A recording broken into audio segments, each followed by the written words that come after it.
You're listening to an archived Cabral Concept podcast. After listening to this show, check out the most up-to-date podcasts available at stephencabral.com/podcasts or search directly on iTunes. And now, welcome to the Cabral Concept, where board-certified naturopath and integrative health practitioner Dr. Stephen Cabral shares how he was diagnosed at the age of 17 with a life-altering illness and given no hope for recovery. It was only after studying and traveling all over the world did he discover how to combine ancient Ayurvedic healing practices with state-of-the-art naturopathic and functional medicine to fully rebalance the body and re-energize it with life. It's time to discover how to get well, lose weight, and finally feel alive again. And now, here's your host, Dr. Stephen Cabral.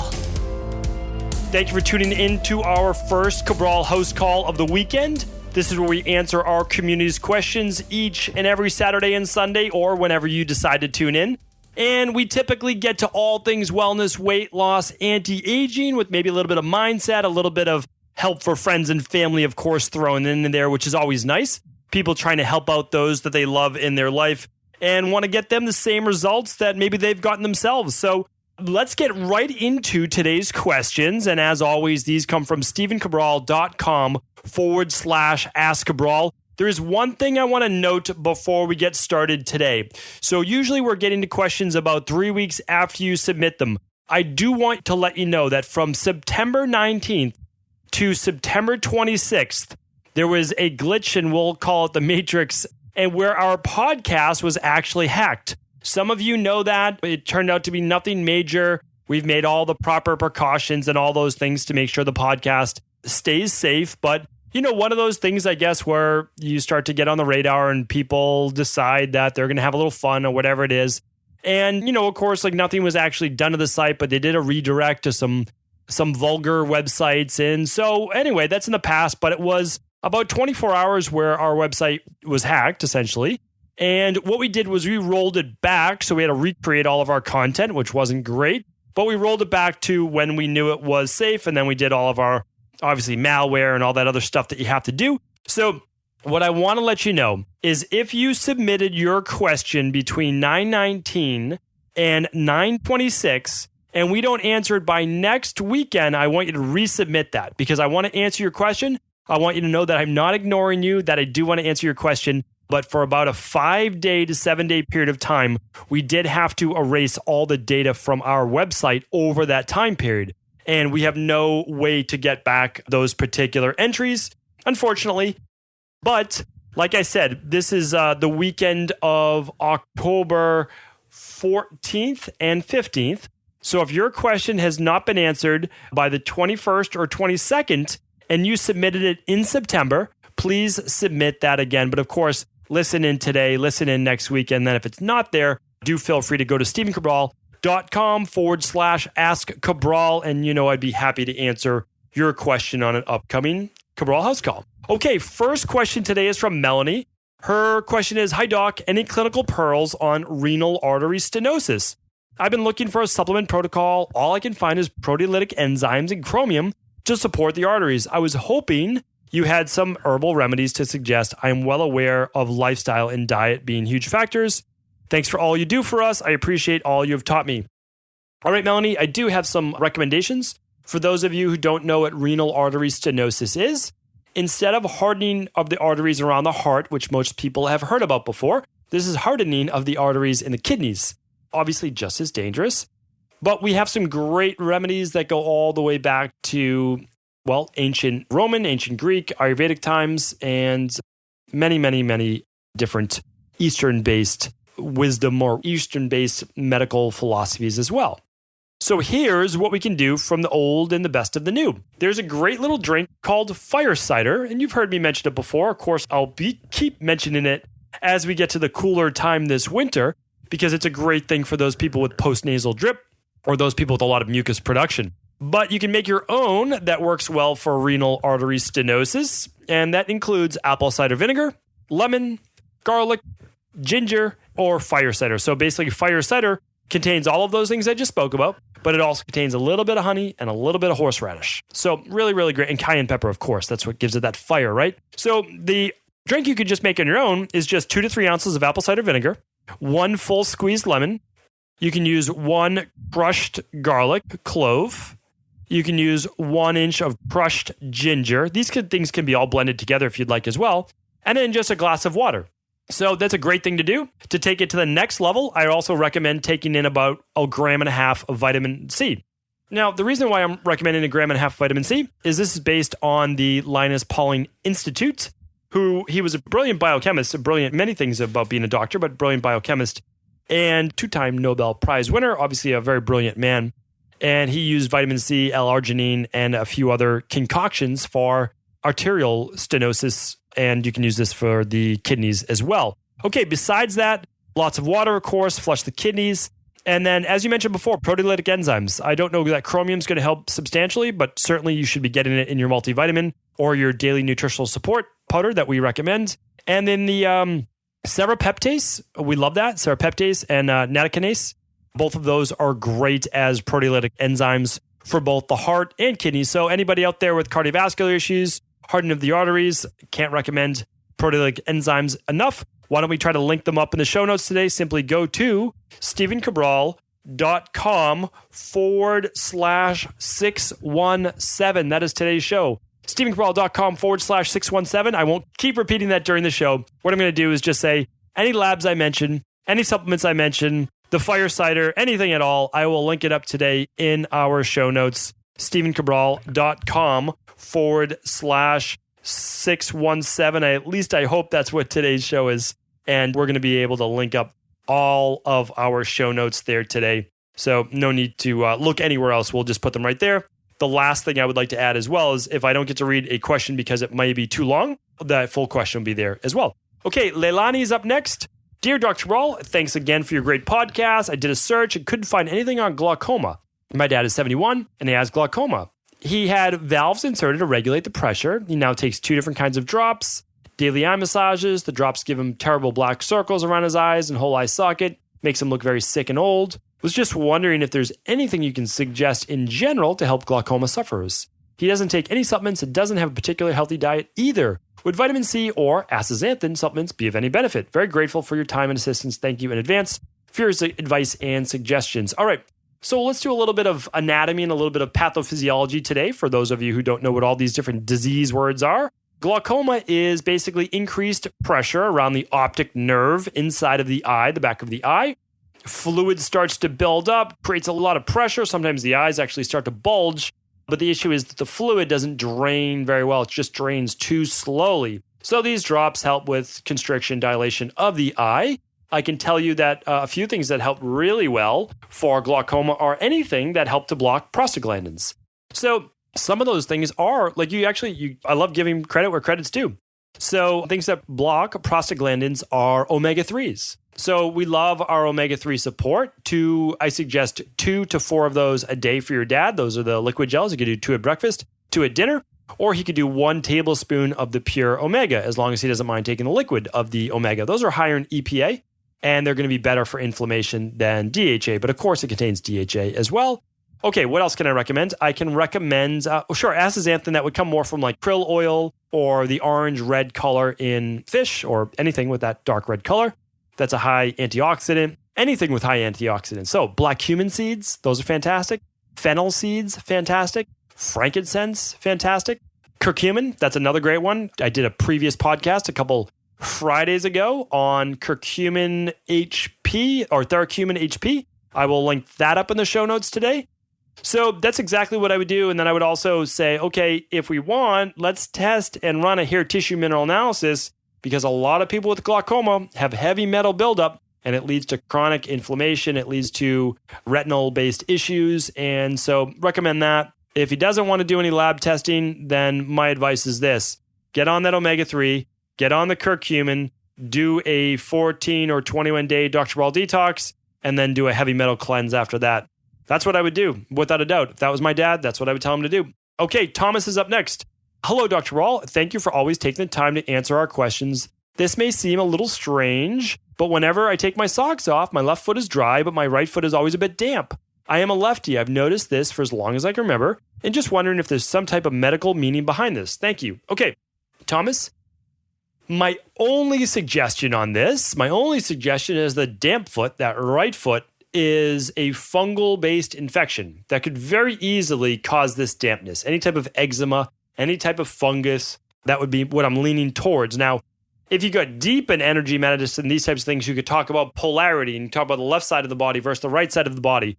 I'm not going there yet. What I'd like to say is this: run an organic acids test. One test, run the organic acids test.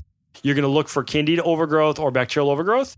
And if you don't want to run the lab, then I recommend running the CBO protocol, or candida and bacterial overgrowth protocol.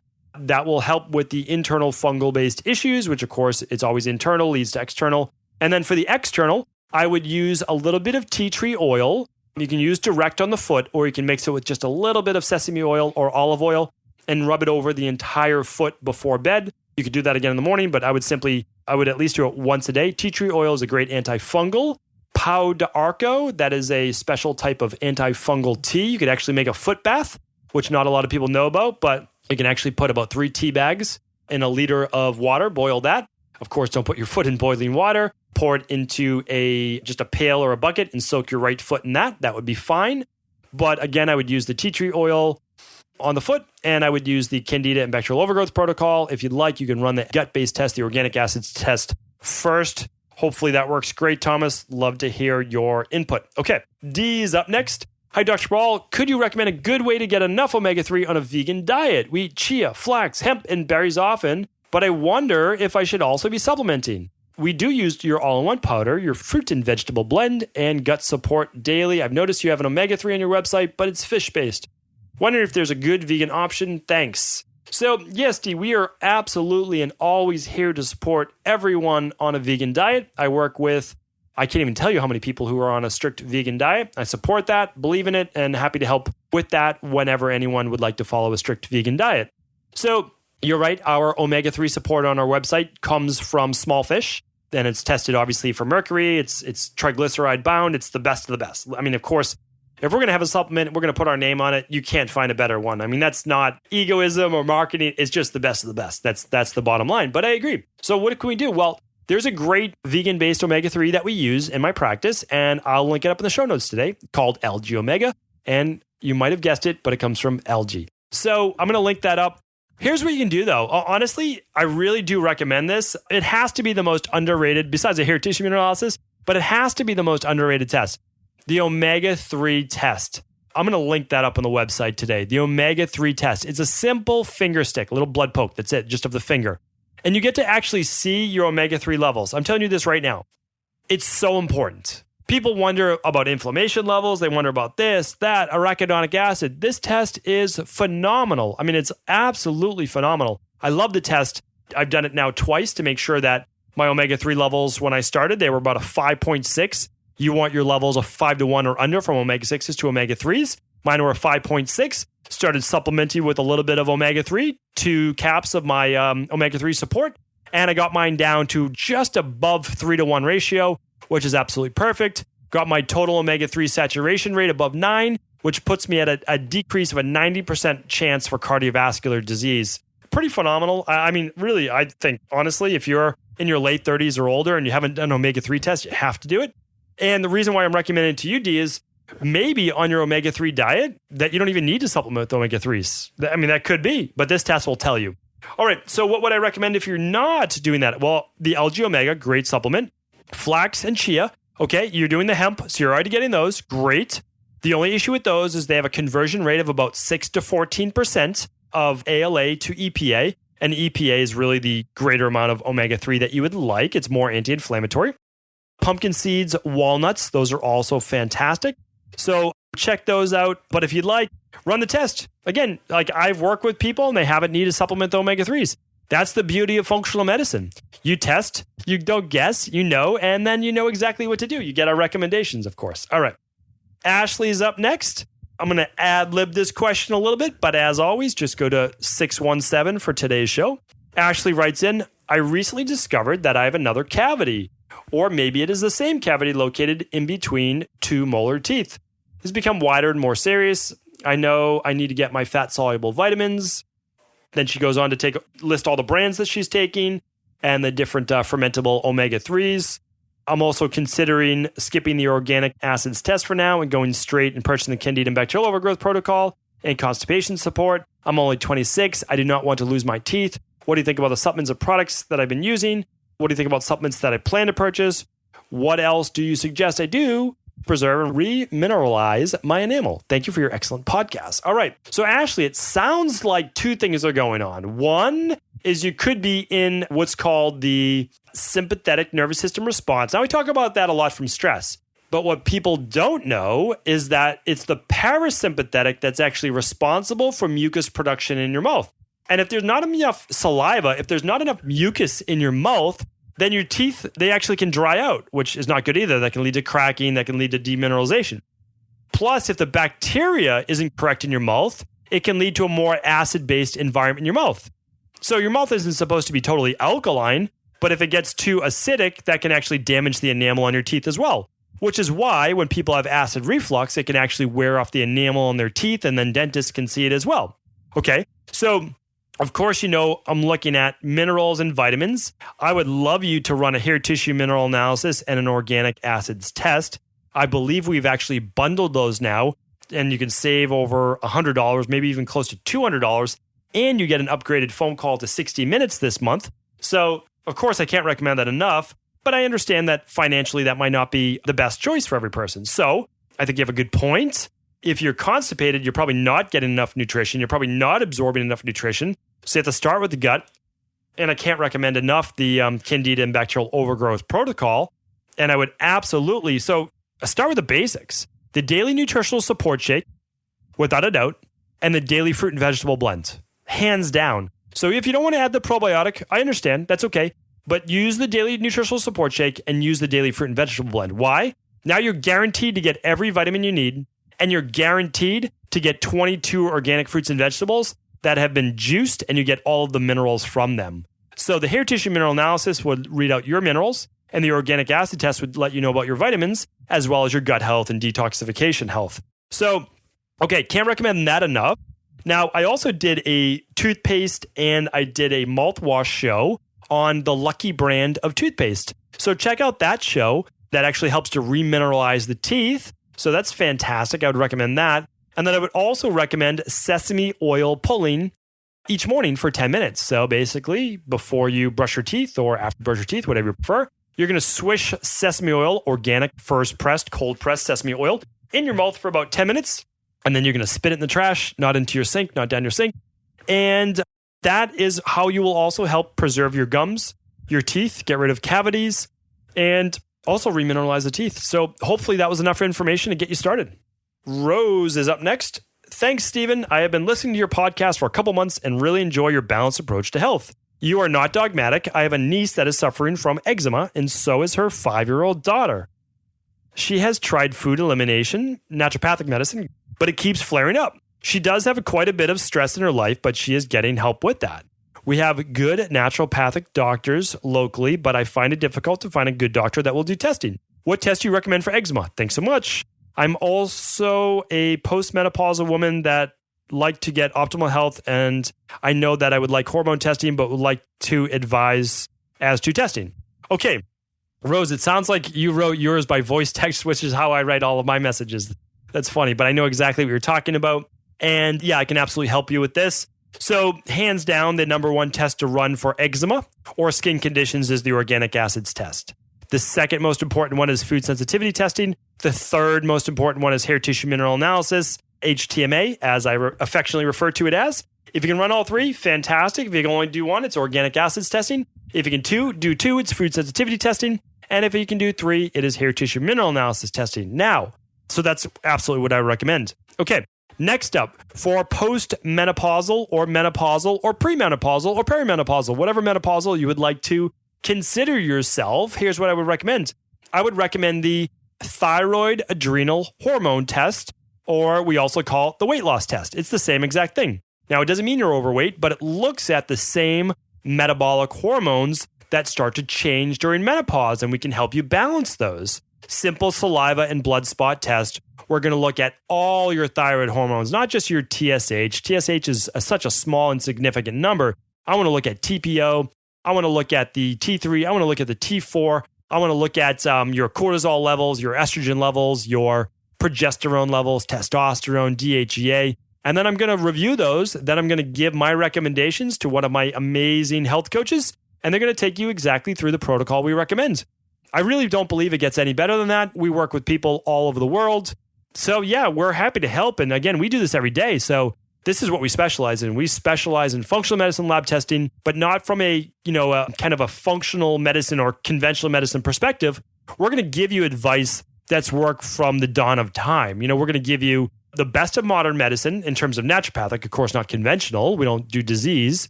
And we're going to give you the best of the herbal and Eastern-based philosophies. And I haven't seen anything better than that. And like you said, I'm not dogmatic. If 5 years from now, something changes, meaning like what I'm doing right now is going to work forever. Honestly, it will, because it's always worked forever. Like it worked 20 years ago and it worked 50 years ago. But now we have functional medicine lab tests where I can just pinpoint things that much easier. I don't have to guess. I literally test. But here's the interesting thing. We could come up with even better versions of the herbal products and the nutritional supplements we have now. Like there's no doubt about that. That keeps happening. If you listen to my previous podcast on curcumin or turmeric, it's over the last decade, it's gone through 4 iterations. And we don't even make our own turmeric. We just recommend other great products.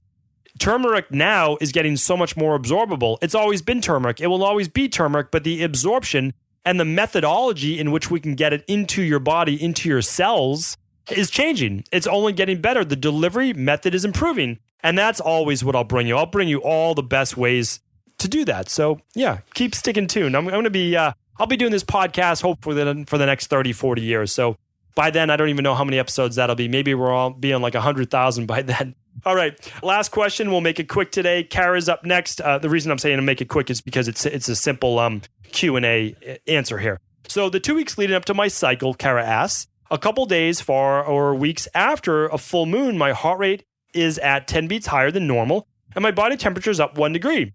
This causes me to wake up feeling like I've worked out all night and I'm exhausted. I can't seem to figure out what's causing this. I'm 48, female, 5'2", 112, love to work out, but it's hard when I don't feel like I've slept. I eat a low FODMAP diet and paleo. Thanks for the insight. Okay, so some people do get this. Believe it or not, some people are actually affected a little bit more by the weather. And I know the moon's not the weather, but let me get into this. So like arthritis or a certain dampness, and again, we know this in Ayurveda from the Kapha body type, the dampness in the air affects their allergies, affects their mucus production, affects their joints more. With the full moon, some people do get a little bit more energy and it can raise cortisol levels. If you raise cortisol levels, you're actually going to increase your heart rate because you get a little bit of adrenal-based response, a little bit of adrenaline response. And it may increase core body temperature simply because it increases metabolic rate. Now, in the short term, in the long term, it could wear out your body and then your actual basal metabolic rate or temperature would actually drop into the 97s instead of the 98s. So my highest recommendation is actually to run the thyroid adrenal hormone panel. I mentioned that a little earlier in the show. Why would I recommend that? Well, I want to recommend that couple days actually when you're having symptoms, that's when you run it. I want to see what your thyroid level is because that can affect obviously metabolic rate, like meaning if you're hyperthyroid, not hypo, but hyper, your TSH might start to drop below 0.5 and your cortisol levels might be higher. We can help you with that, but we need to see that on a lab test first. So again, thyroid adrenal hormone panel, also called the weight loss panel. I know you don't need to lose weight. I'm actually more worried for you that it's hyperthyroid, not hypo. And again, a lot of people think that I'd love to have that fast thyroid, that fast metabolism. No, you wouldn't if it's causing these same issues that you're dealing with, Kara. So yeah, happy to help. Check that out. I'm going to link everything up today at stevencabral.com/617. I'm going to be answering more of our community's questions tomorrow. Make sure you stay tuned. We've got some great questions coming then. Thank you. Hope you're enjoying your weekend. Take care. Before you go, I wanted to share a personal story with you. The real reason I began to get well finally is because I figured out what was wrong with me. And that might seem pretty obvious, but I went from doctor to doctor for over 2 years before discovering at-home functional medicine lab testing. These are the labs that enabled me to finally figure out what was wrong with my hormones, blood sugar, electrolytes, and gut health. And once I knew what was wrong, I could then follow a proven plan in order to rebalance my body from the inside out. This is why I believe so strongly in functional medicine lab testing and why I've made it my mission to share these labs with the world. Now at equa.life, you can order an at-home lab test or a lab bundle for you and your family and be able to complete it within the week.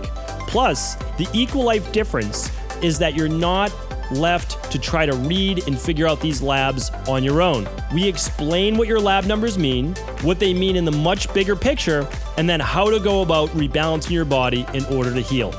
To see our full selection of lab tests, or to set up a free lab selection call to find out what labs may be best for you, simply head on over to equa.life/labs. And do remember, we ship these all over the world. To find out more and to set up your free lab selection call, simply head on over to equa.life/labs. That's EQUI.LIFE/labs.